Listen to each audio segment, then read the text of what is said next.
Assalamualaikum warahmatullahi wabarakatuh. Alhamdulillah geng, kita bersama lagi. Hari ini aku nak bawa bersama-sama dengan kita semua ucapan dan juga ulasan daripada Luqman Adam. Luqman Adam dia punya live dia panjang. Aku ambil untuk part untuk nak menceritakan soal Muhyiddin Yassin, Hadi Awang dan puak-puak PAS ni Perikatan Nasional. Jadi inilah pada aku keterdesakan Muhyiddin Yassin ni keterlaluan. Dia terlalu terdesaknya dia nak jadi Perdana Menteri. Disebabkan ataupun dia nak jadi kerajaan tapi disebabkan kesombongan dia, keegoan dia, dia menolak hak yang disyorkan oleh Yang di-Pertuan Agong, so dia jadi pembangkang. Apabila dia dah jadi pembangkang pun, dia punya pengharapan diri dia terlalu berharap dia akan jadi Perdana Menteri melalui pintu belakang dan pengharapan dia dapat tumbangkan kerajaan Anwar Ibrahim dan mereka Perikatan Nasional akan menjadi kerajaan pusat. Dia punya harap tu Allah saja yang tahu. Betul-betul punya dia pergi berunding dengan orang tu, dia pergi berunding dengan orang ni, dia pergi berunding dengan ahli-ahli Parlimen UMNO lah apa semua. Tahu tak berlaku pun. Malah orang dia tiba-tiba harap dia tak letakkan jawatan saja, tapi menyokong kepimpinan Datuk Seri Anwar Ibrahim. Depa ni depa nak curi orang daripada pihak-pihak kerajaan. Tahu-tahu orang-orang depa ni yang menyokong pihak kerajaan. Kena ingat satu, pengkhianat akan dikhianati. Kok macam mana pun pengkhianat senang, anytime bila-bila masa aja dia boleh dikhianati kembali. So inilah hipokrit puak-puak ni. Dia dok buat penubuhan kerajaan hari ini sebab disebabkan ada perancangan sebelum pilihan raya. Sedangkan kalau betul-betul ada perancangan, lebih baik PH dengan BN hari itu bergabung sebelum hadap pilihan raya. Lebih baik bergabung dan kami boleh menang besar lagi. Tapi disebabkan parlimen tergantung, sebab itulah PH dan BN bergabung. Jadi aku tak mau cakap banyak. Jom sama-sama kita dengar apa yang diperkatakan oleh Luqman Nur Adam. Jom sama-sama kita dengar. Salim Iskandar kan dalam ciapan dia di X kan, dia menabur fitnah yang dia mengatakan Wan Azizah berdiri bersama isteri Netanyahu. Ini Salim yang isap sigar bersama dengan apa nama ABY Abu Bakar Yahya, susu politik Mahathir dulu. Saya dah beritahu lama dah, Salim ni memang tak boleh pakai. Kerja dia menabur fitnah ni daripada dulu lagi, daripada dia dalam UMNO lagi. Sekarang ni bila dia dah bersama dengan Perikatan Nasional, maka semakin menjadi-jadilah.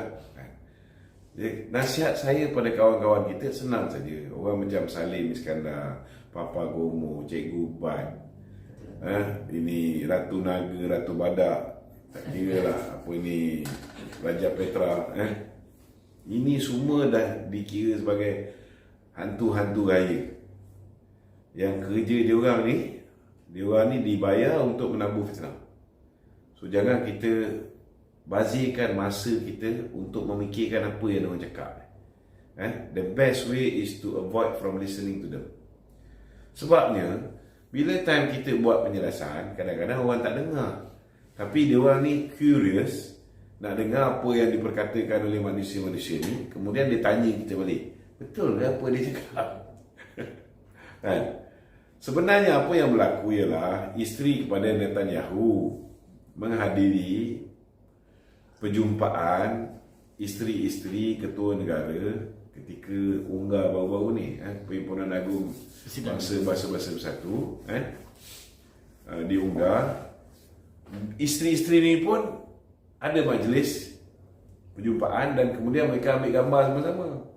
So bila isteri Netanyahu juga, dia sebahagian daripada ahli PBB, dia upload gambar tu, ada gambar Wan Azizah. Dah dikata Wan Azizah ni Yahudi, pro-Yahudi lah. Maknanya semua yang menghadiri unggah tu pro-Yahudi lah. Ini otak manusia bernama Papu Kari. Kau cuba kau bayangkan, nama dia pun dipanggil Papu Kari. Mak bapak panggil nama boleh, Salim Iskandar, tapi dia gelar diri dia Papu Kari.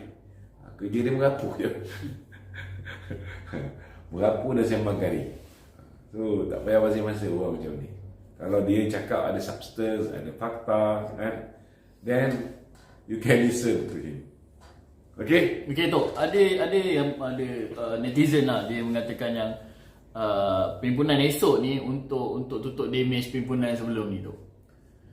Esok pun perhimpunan itu atas arahan Perdana Menteri tu. Beliau nak turun, kita pun ramai-ramai NGO semua sekali sambut baiklah kehadiran PM untuk turun bersama-sama menyatakan solidariti bersama dengan umat Islam di Palestin. Apa kena mengena. Dan saya rasa perhimpunan yang dibuat hari Ahad tu tak adalah ni, kecuali Musa punya kenyataan je lah kan. Tak sepatutnya lah, tapi dia pun nafikan. Tapi aku dengar kenyataan tu jelas lah, dia sebut tu nak nafi macam mana kan. Orang tua ni aku pun daripada zaman dia paksa orang ambil vaksin lagi aku tak berapa okey kena ni kan. Nak buat macam mana, dah duduk dalam satu pasukan sekarang kan. Okey Tu kita tinggalkan berkenaan Palestin sekejap. Berkenaan dengan parlimen siang tadi tu Muhyiddin Yassin dia mempertikaikan keputusan berkenaan dengan 3R ni di parlimen itu. Mungkin tu ada komen sikit. Dia macam ni lah, kita kena tahu bahawa hari ni Muhyiddin, Perikatan Nasional, PAS, gerakan mereka dah tak ada apa lah. Tak ada apa mereka nak gunakan untuk jatuhkan PMX daripada kursi Perdana Menteri. Isu apa pun tak jalan. Dan dia berhadapan dengan kekecewaan demi kekecewaan. Dia mengharapkan dia dapat tumbangkan kerajaan dengan mengalahkan kita dalam 6 pilihan raya negeri. Mereka gagal. Walaupun mereka canang bulan 8, pasti tumbang. Kalau tak tumbang, kalau tak cukup jumlah, dia orang nak kuburkan PAS. Tu cerita, semua sembang boleh cerita lah. Kemudian mereka cuba tumbangkan kita di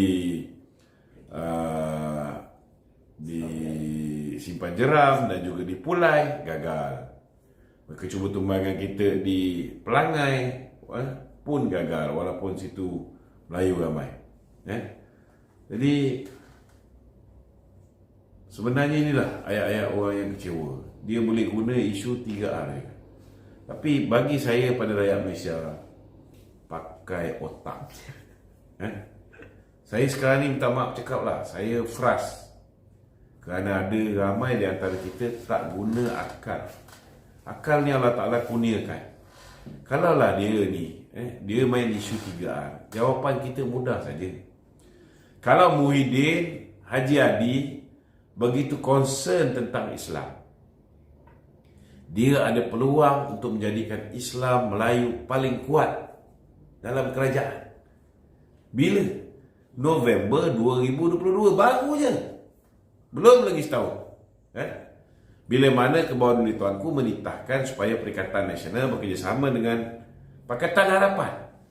Kalau ketika itu Muhyiddin tak fikir tentang diri dia, dia fikir Islam dulu, dia letak Melayu dulu di hadapan, maka tuan-tuan, dia akan setuju untuk jadi timbalan Perdana Menteri kepada Anwar Ibrahim yang kebetulan ada lebihan kursi 82.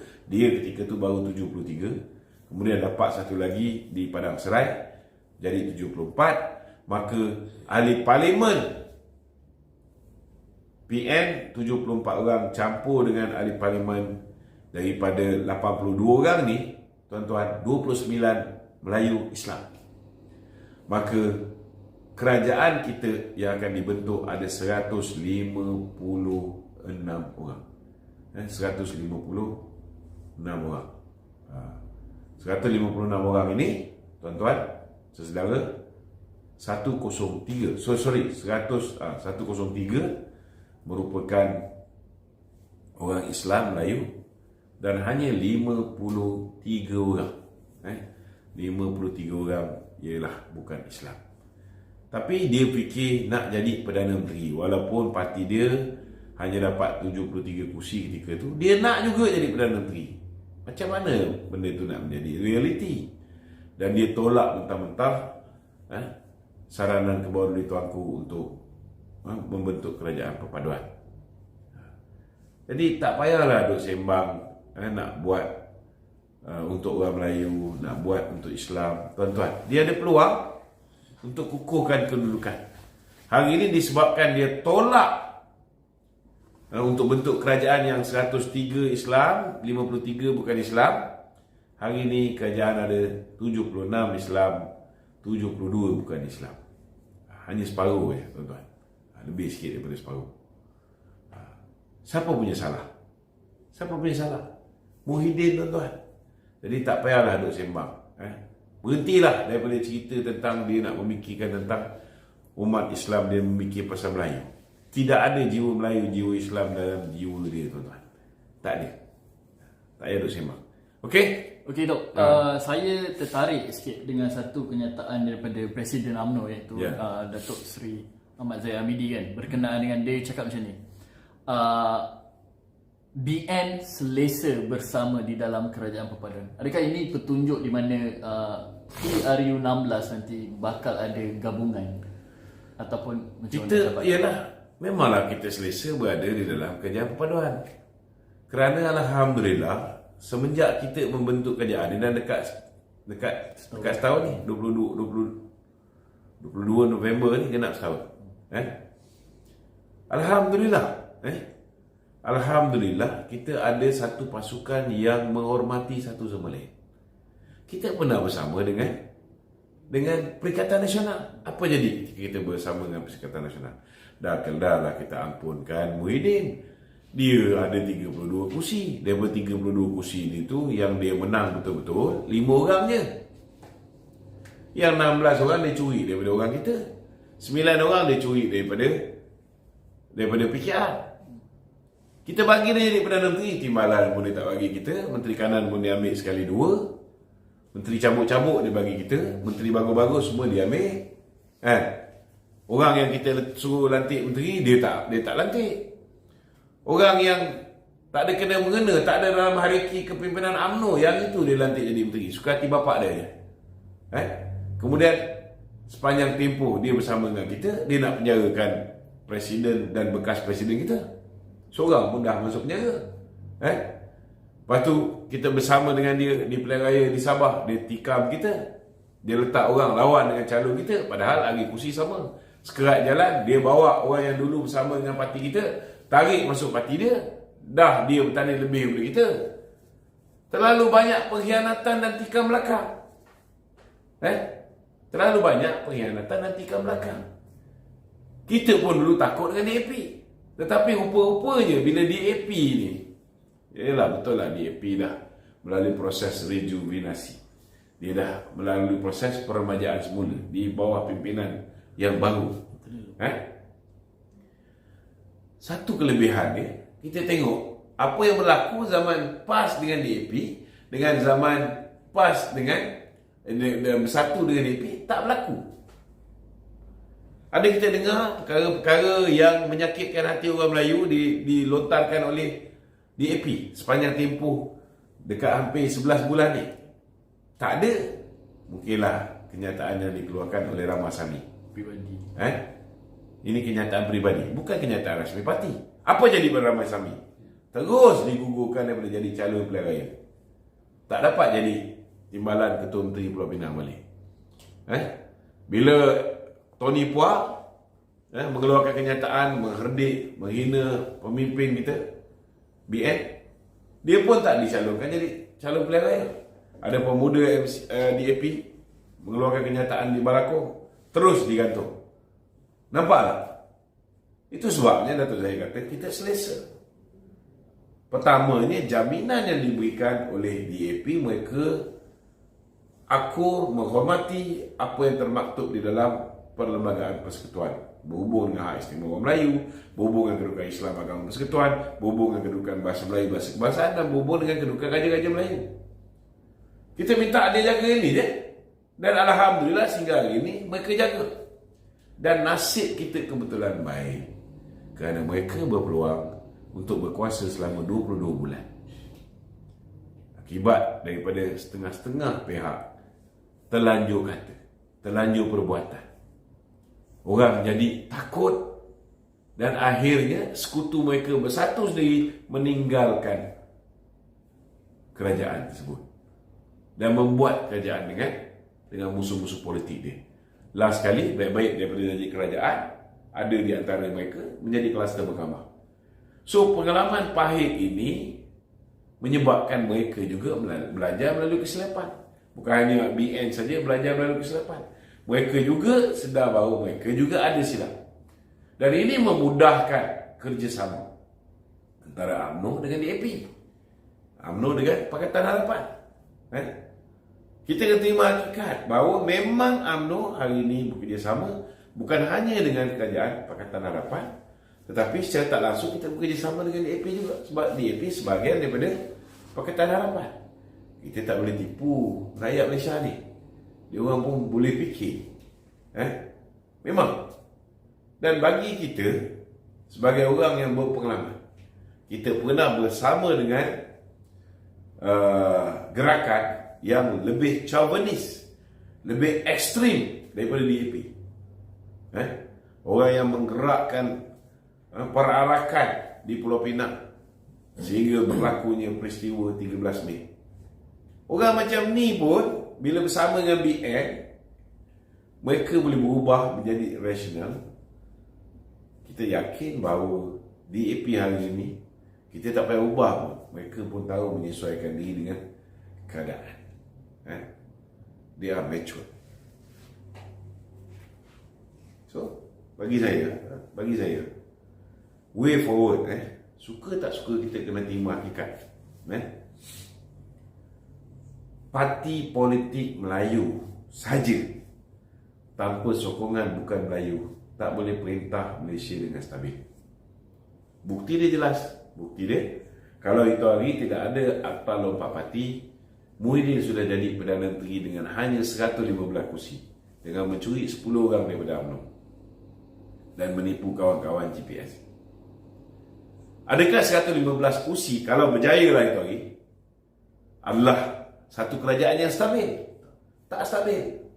Dulu Muhyiddin jadi Perdana Menteri pun 114 kursi. Stabil lah? Tak stabil. 6 orang daripada UMNO tarik sokongan, hilang kursi Perdana Menteri. Sama juga Ismail Sabri.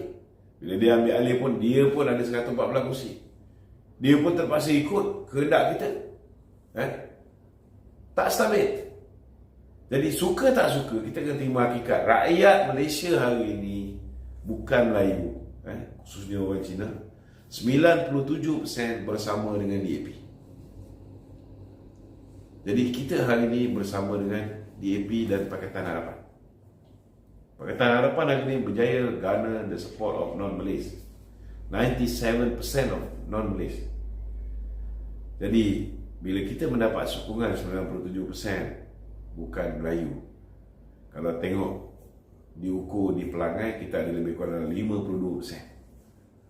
Dah meningkat berbanding dengan pilihan raya umum ke-15 tu lebih kurang dalam 33%, campur dengan 11% lebih yang diperolehi oleh Pakatan Harapan, mungkin ada 44. Di Pelangai dah naik kepada 52% Melayu bersama dengan kita. Dan ini kita boleh ukur sebagai Dah okey. Okey. Okey.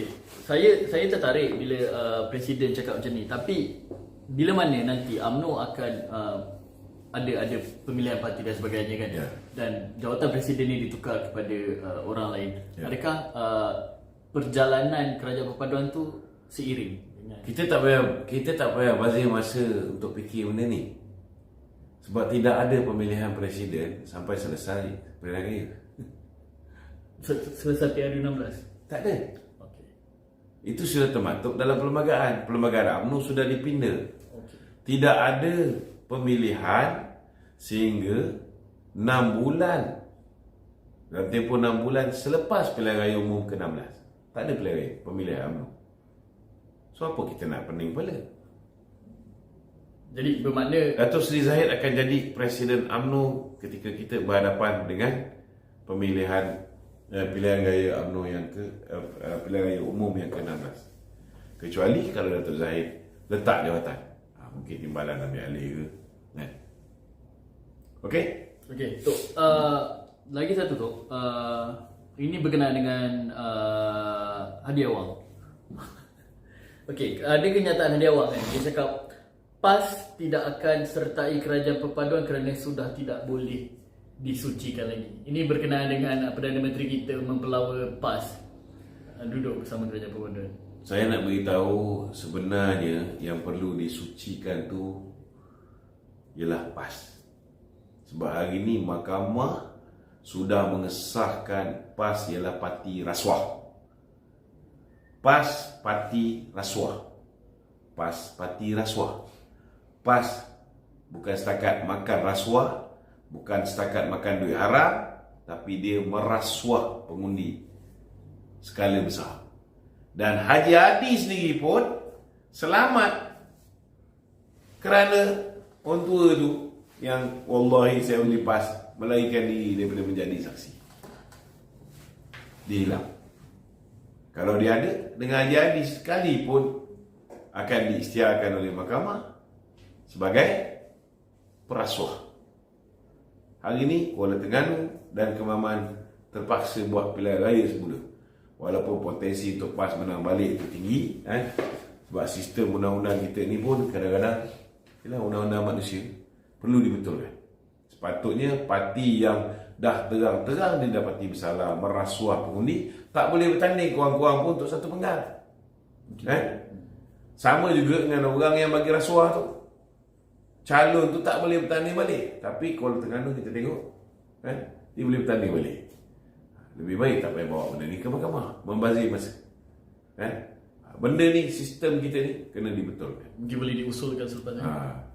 Dan kalau kita tengoklah sifat lebay bernama Haji Hadi ni, memang dia ni hipokrit, munafik. Munafik semunafiknya. Kenapa saya kata dia? Sebab dalil dia terlalu banyak. Bila dia mulakan nak bekerjasama dengan DAP, segala apa dalil yang keluar daripada mulut dia semuanya menghalalkan kerjasama dengan DAP. Bila dia nak bekerjasama dengan UMNO, masa kita tanda tangan piagam muafakat nasional tu, pada ketika itu Datuk Zahid sudah pun didakwa di mahkamah. Tak ada pun dia cakap UMNO ni keruh. Tak ada pun dia cakap UMNO ni kita tak ada kerjasama dengan UMNO kerana UMNO ni dalam dia ada orang yang kluster mahkamah. Dia lupa ke hari ni manusia bernama Muhyiddin Yassin tu kluster mahkamah, dia angkat jadi pengurusi Perikatan Nasional. Tak kebangang ni. Dia cakap tu tengoklah dulu. Hamzah Zainuddin tu anak dia curi minyak. Simpan minyak yang sepatutnya rakyat nikmati. Dia sedar tak siapa keliling dia sekarang ni? Wan Jana Wan Wibawa. Dia sedar tak itu kluster Jana Wibawa? Belum lagi dia sendiri pun didakwa. Belum lagi Azmin Ali didakwa. Belum lagi Anwar Musa didakwa. Belum lagi Syahidah Kasim didakwa.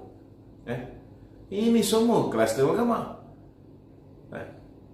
Bila dia tiba-tiba kata UMNO ni keruh? Bila mana dia datang jumpa Datuk Zahid sebelum pilihan raya umum ke-15 nak kerjasama dengan UMNO, Datuk Zahid kata boleh dengan syarat. Syaratnya dia kena mufarakah, dia kena putuskan hubungan dengan suami baru dia bersatu. Sebab dia dah kahwin dengan kita dulu, lepas tu dia boleh kahwin lain, dia boleh curang. Dulu saya marah juga bila Tengku Razali kata PAS ni pelacur. Saya cakap tak patut cakap macam tu. Sekarang bila tengok perangai Haji Hadi ni, baru saya faham macam mana boleh keluar perkataan pelacur daripada mulut kuli. Baru kita faham macam mana kuli marah. Ini realiti. Sama juga dulu. Kita jangan lupa bila dia berkawan dengan Datuk Seri Anwar Ibrahim, macam-macam disebut untuk menghalalkan kerjasama dia dengan Datuk Seri Anwar. Tapi sekarang ni dia tuduh PMX. Betul tak? Inilah manusia bernama Haji Adi. Dia punya dalil boleh berubah. Dia boleh spin ikut kehendak dan suka hati dia sendiri. So bagi saya, sampah masyarakat macam Haji Adi ni, kita jangan kisah sangatlah. Apa dia nak cakap, kita pedulikan. Okey? Okey, Tok. Ini PAS juga Tok. Taqiyuddin juga dia menyatakan yang PAS dan PN ni perlu bersedia mengambil alih kerajaan pusat dalam tempoh masa terdekat. Sebab dia cakap kerajaan sekarang ni tak boleh tangani isu rakyat dan sebagainya. So dia ambil alih pusat Rina Harun sudahlah. Nak ambil alih kerajaan pusat. Sampai bila dia nak bodohkan rakyat Malaysia ni? Okey? Okey, Ketua Penerangan Bersatu Masih lagi dia cerita dia nak ambil alih kerajaan pusat ni. Di mana datang logiknya? Kita hilang satu undi dengan apa yang dia gunakan Datuk untuk mempengaruhi MUA. Kita dapat daripada Perikatan Nasional untuk genapkan balik 2/3. Ni belum lagi keteri. Belum lagi ahli-ahli parlimen yang tak tahan nanti. Bukan semua ni perompak. Bukan semua ni bila dia orang rompak duit jana bawa, dia orang rompak duit judi, dia orang agihkan secara saksama. Tidak, orang-orang tertentu je dapat. Yang dapat ni kuasa bertahan dia lama dah sikit. Betul tak? Yang tak dapat? Yang tak dapat macam mana? Termenung kan? lagi, saya ada soalan lagi. Okey, soalan, silakan. Okey, Tok. Soalan dia setuju. Kita tengok kadar inflasi mereda ke 1.9%, tapi pihak pembangkang ni masih lagi memainkan isu-isu ataupun persepsi yang mengatakan tukaran mata wang kita ni tinggi berbanding US dollar. Okey, pertama saya nak ucap tahniah kepada Datuk Seri Muhammad Sabu dan kerajaan di bawah pimpinan PMX. Sekarang ni saya tengok beras-beras super tempatan yang berharga RM26 sudah mula banyak balik di pasaran. Ini menunjukkan bahawa intervensi yang dilakukan oleh kerajaan sudah membuahkan hasil, dan kita harap keadaan akan menjadi lebih baik di masa akan datang. Dan kedua, kita nak ucap tahniah juga, walaupun pada tahun lepas kadar inflasi sangat tinggi, tetapi setiap bulan berlakunya penurunan. Bulan lepas bulan 8 tinggal 2%, bulan 9 tuan-tuan, kadar inflasi kita, maknanya kadar kenaikan harga barang cuma tinggal 1.9%. Ini satu pencapaian yang sangat baik bagi saya. Biarlah orang nak kata apa sekalipun, orang yang cakap menggunakan akal, dia akan gunakan statistik. Tapi kalau orang tu dia dengki, dia hasad dengki dengan kejayaan kita, dan dia tahu kalau kita berjaya, dia punya peluang nak menjadi kerajaan balik sangat tipis. Peluang dia nak jadi kerengga hancur berkecai. Sudah pastilah benda baik yang kita berjaya bawa ni, mereka tetap akan kata tak baik. Inilah masalah dia. Walaupun Datuk Seri Anwar ni, ketika dia Ketua Pemuda UMNO dulu, dia pernah diangkat oleh Presiden Arafat sebagai anak angkat Palestin. Dan dia antara Ketua Pemuda UMNO yang pertama yang mengadakan demonstrasi mempertahankan umat Islam Palestin dan sebagainya, macam-macam lah tuan-tuan, dengan konsistensi dia untuk membela nasib umat Islam Palestin. Nak hentam dia tak boleh. Last kali isteri dia ambil gambar dengan ketua-ketua, isteri-isteri ketua negara yang menghadiri unggah, itu pula dijadikan bukti kononnya Datin Seri Wan Azizah menyokong Israel dan Zionis. Jadi kita rakyat Malaysia ni jangan membiarkan diri kita ni diperbodohkan banyak sangat oleh puak-puak ni. Okey geng, alhamdulillah kita dah bersama dengan Lokman Adam. Kan? Hampa boleh nampak kan? Apa yang Lokman Adam cakap, keterdesakan Muhyiddin Yassin ni makin menjadi-jadi. Terdesak sangat-sangat. Sombong sangat. Sangat-sangat sombong. Dia ni kononnya dia hanya layak menjadi Perdana Menteri. Timbalan Perdana Menteri Muhyiddin Yassin dia tak layak jadi. Bila puak-puak ni tanam Muhyiddin for PM sahaja, lain semua tak boleh, memang mampus ya. Sampai bila pun perasaan sakit hati, sakit jiwa ni keterlaluan lah. Bukan main lagi kan. Lepas pada Kementerian Pilihan Raya, yakin bakal menjadi Perdana Menteri. Tahu-tahu tak jadi PM ah. Muka macam Jebon tu yang boleh. Ini semua yang berlaku ni disebabkan PAS dan Perikatan Nasional mereka tak dapat ada di dalam kerajaan. Ini bukan orang lain. Bukan salah ahli parlimen hak lain. Ini salah dua orang makhluk ni saja. Muhyiddin Yassin dan juga Hadi Awang. Disebabkan keegoan, kesombongan dua orang ni, semua pakat-pakat tak jadi kerajaan. Dan apabila parlimen tergantung, of course lah akan berlaku rundingan. Tapi mereka tak mau terima. Apa hak yang diletakkan oleh UMNO ke apa kan, mereka tak mau terima. Sekarang ni apabila PH bersetuju syarat-syarat UMNO, UMNO pun bersetuju dengan syarat-syarat PH, so dapat jadi kerajaan. Kan janganlah cemburu. Tengok Zahid Hamidi pun dia dah keluarkan kenyataan. Sangat-sangat selesa antara Pakatan Harapan dan Barisan Nasional. Sebab tak ada berlaku isu-isu kontroversi apa pun. Tak berlaku. Jadi itulah. Kan selesa kerajaan hari ni okey, tapi puak-puak ni kecemburuan depa ni keterlaluan apa. Dia punya burukkan kerajaan hari ni kau-kau punya. Dia dok buat macam orang lain kotor, dia aja bersih. Sebab tu depa menggunakan bersih dan stabil. Stabil celah mana? Bersih celah mana? Tak bersih pun. Bersih apa? Dah 2 parlimen digugurkan. 2 parlimen yang dimenang oleh PAS dan Perikatan Nasional digugurkan disebabkan rasuah. Rasuah tu bersih kan abang Abang apa? Kotor, rasuah ni jijik, rasuah ni perosak negara, menghapuskan negara, merosakkan segalanya disebabkan rasuah. Tapi disebabkan dia nak dapat tempat, dia nak dapat undi, dia nak dapatkan kedudukan, sanggup buat rasuah, sanggup tabak duit. Wallahi undi PAS. Sebab tu rosak. Siapa yang bersama dengan PAS ni memang rosak. Dan terus rosak. Boleh pula kan. Dia kata, ini bukan rasuah, ini bukan rasuah, ini bukan rasuah, ini derma. Ni Hamzah Zainuddin kata, ini derma. Hadi Awang kata sedekah.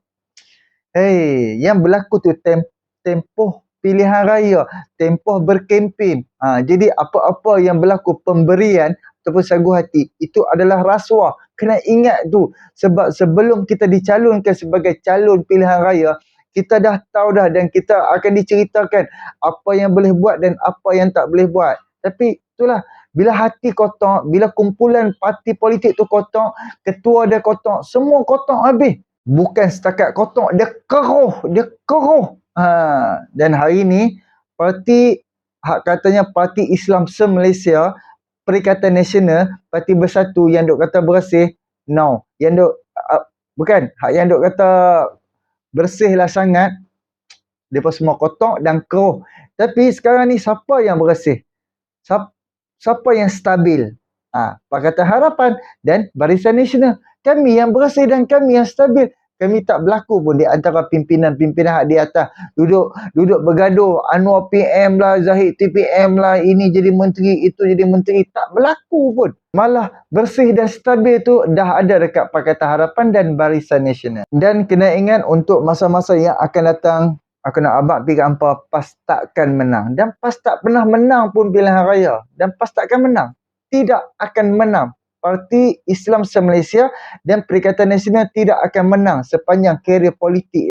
Dia hanya menang di beberapa tempat saja. Kalau betul-betul dia nak menang untuk perintah negara Malaysia, sorry to say, insya-Allah memang takkan diizinkan oleh Allah, PAS akan menang. Dan geng, sekarang ni PAS dia bersama dengan kluster mahkamah. Dia bersama dengan perasuah, jana wibawa. PAS bersama dengan sorok minyak, sorok, tak tahulah, kemungkinan sorok beras pula ni akan terkait ni dengan My Airline, duit judi. Dengan ni orang yang naikkan jumlah cabutan judi tau. Lin Guaing China yang apa Dr. Kapil tu menurunkan kepada 8 kali saja.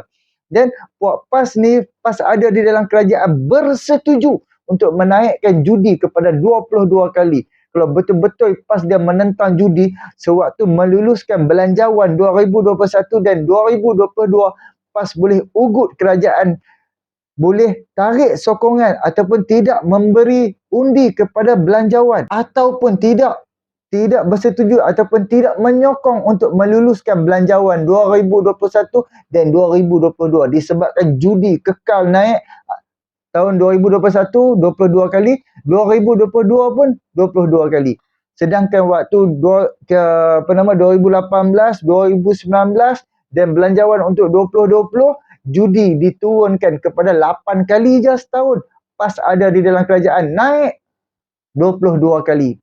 Sebab tu ada terkait ucapan Datuk Seri Anwar Ibrahim setelah 1 bulan menjadi Perdana Menteri. Dia kata duit judi ni ada terkait dengan parti politik Parti Melayu. Koyak rabak habis sampai hari ni.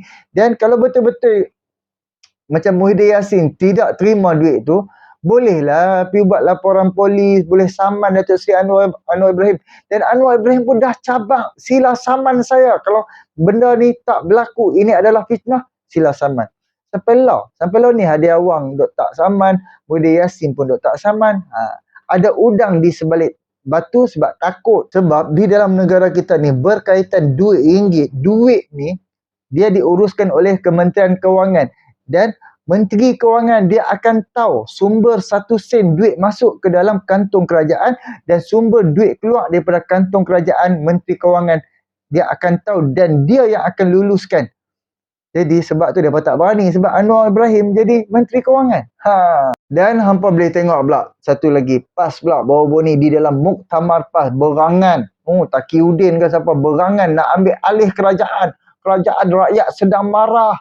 Bukan main ke, berangan nak ambil alih. Sedangkan bandingkan perbezaan pemerintahan, kewangan negara, pengurusan negara dan juga keperluan rakyat ketika 33 bulan di bawah PAS, di bawah Perikatan Nasional, apa yang berlaku. Dan hari ni Anwar Ibrahim dan kerajaan perpaduan ambil alih, apa yang dah berlaku, apa yang dah selesaikan. PAS meninggalkan masalah di dalam negara kita, masalah ayam, masalah telur, masalah gula. Dan bila India, China, Vietnam menyekat ekspor beras mereka untuk negara-negara luar, kita sekarang ni kita ada krisis beras. Beras tak cukup disebabkan dulu ni rakyat-rakyat hak mana hak ada duit ataupun hak maha-maha kaya dulu duk beli beras import. Beras import baru duk ada RM31, RM32. Sekarang ni apabila beras import pom naik sampai RM40, of course lah orang-orang hak yang mana walaupun dia ada duit tapi dia rasa dia nak jimat sikit, dia akan beli beras tempatan. So beras tempatan ni dia dah jadi permintaan tinggi, berebut-rebut orang nak beli beras. Dan alhamdulillah untuk bulan ini ni, untuk minggu ni alhamdulillah aku duk dengar dah beberapa tempat dah tak ada masalah beras. Beras ada tapi dia setiap hari sampai beras tu, tapi dia sampai tak banyak, tapi ada. Macam berbeza dengan bulan lepas, stok beras pun tak masuk. Inilah macam orang kata, inilah kejayaan demi kejayaan. Ada satu masalah cepat-cepat kita selesaikan. Berbeza dengan zaman PAS dan juga Perikatan Nasional, Ismail Sabri kan, Muhyiddin Yassin kan, ayam pun tak ada. Dia bagi alasan dedak tak ada. Kan dedak mahal lah apa semua kan. Jadi bila kerajaan hari ni ambil alih kerajaan, selesaikan masalah dedak. Selesaikan masalah jagung yang akan buat dedak tu. Jadi tanam di dalam negara kita sendiri. Kita tak perlu import. Kita tak perlu beli jagung, beli apa daripada India ke apa. Ni Rafizi Ramli dah handle untuk tanam jagung-jagung. Dan kerajaan Selangor dan kerajaan Negeri Sembilan, mereka ada tanah daripada sepadan, tanah kerajaan bersetuju tanam jagung untuk nak buat bajet, untuk nak buat ni dedak tu. Jadi alhamdulillah sekarang ni ayam kita malah lebih. Ayam tu membuak-buak. Jadi satu lagi masalah telur. Zaman mereka telur pun tak ada. Kerajaan hari ni ambil alih. Settle. Cuba abang tengok Hak Yamat Sabu. Mula-mula dia naik jadi menteri untuk nak menampung masalah telur. Dia pergi India. Dia beli dulu telur yang sementara untuk nak menampung keperluan di dalam negara. So alhamdulillah telur dah settle, kemungkinan telur yang diimport tu kemungkinan dah stop dah, sebab telur yang diperlukan oleh rakyat Malaysia dah cukup. Sekarang ni alhamdulillah beras satu persatu sikit demi sikit dah selesai sikit, ada beberapa tempat dah ada. Jadi alhamdulillah kita nakkan kerajaan yang boleh selesaikan masalah rakyat, bukannya yang memberi masalah kepada rakyat. Jadi bukan main lagi duk berangan-angan nak ambil alih kerajaan, duk berangan-angan, syok, orang kata syok sendiri. Kalau sistem daripada dulu kan, setiap projek, setiap apa-apa duit yang dibelanjakan oleh kerajaan, semua nak kena ada komisen. Semua ni berapa persen dia nak kena bagi dekat menteri lah, kena bagi kat orang bawah menteri lah apa semua. Sekarang dah tak berlaku semua tu. Sebab tu kalau ada satu-satu masalah, cepat je selesai, cepat je settle kan. Paling kurang pun sebulan ataupun sebulan lebih ataupun 2 bulan. Berbeza dengan kerajaan sebelum, sampai 5 bulan, 6 bulan masalah malah hutang negara duk naik mencanak. Alhamdulillah Anwar Ibrahim jadi Perdana Menteri, hutang negara pun tak naik. Bersyukur ke tak? Hutang pun tak naik. Malah Anwar bijak memerintah, bijak mencari duit, bijak menguruskan negara. Sebab itulah kerajaan dah tak perlu berhutang. Kerajaan hanya bijak cari duit di dalam negeri dia sendiri, di dalam negara dia sendiri. Dan yang terakhir aku nak bawa pasal isu merintih peruntukan. Oh, dia punya merintih kan, merintih terhadap kerajaan Anwar Ibrahim ni. Lepas tu dia bangga, lepas tu dia bandingkan, tengok kerajaan negeri Kedah bagi peruntukan sama rata kepada pembangkang daripada PH ataupun BN. Sama dekat Kelantan bagi juga peruntukan sama rata, dekat Perlis pun sama rata. Cuba hampa fikir macam ni ya. Okey, contoh macam Kedah kan, duk ada 2 ke 3 orang sahaja pembangkang. Kalau pembangkang seorang tu dapat berapa ratus ribu je. Kalau 2 orang, contoh macam 300 ribu untuk seorang adun. Kalau 2 orang baru 600 ribu. Dan duit yang akan sampai dekat tu pun, dekat adun tu pun bukan duit kerajaan negeri. Itu duit daripada federal. Tambah kalau dekat Panama Kelantan, 2 orang saja. 2 orang saja ada pembangkang. Kalau seorang 300 ribu, 2 orang baru ada 600 ribu. Tidak sampai jutaan ringgit. Berbeza dengan kerajaan pusat, ahli parlimen pihak kerajaan dapat hampir 4 juta ringgit, 3.8 juta. Tapi kalau tak silap aku hanya 3 juta saja Anwar Ibrahim bagi. Hampa bayangkan 73 orang kali dengan 3 juta ringgit. Berapa banyak? Dan kalau kita tengok balik dengan kerajaan sebelum-sebelum ini, daripada lepas merdeka sehinggalah sekarang, kalau ikutkan, pembangkang tak ada peruntukan. Memang tak ada peruntukan.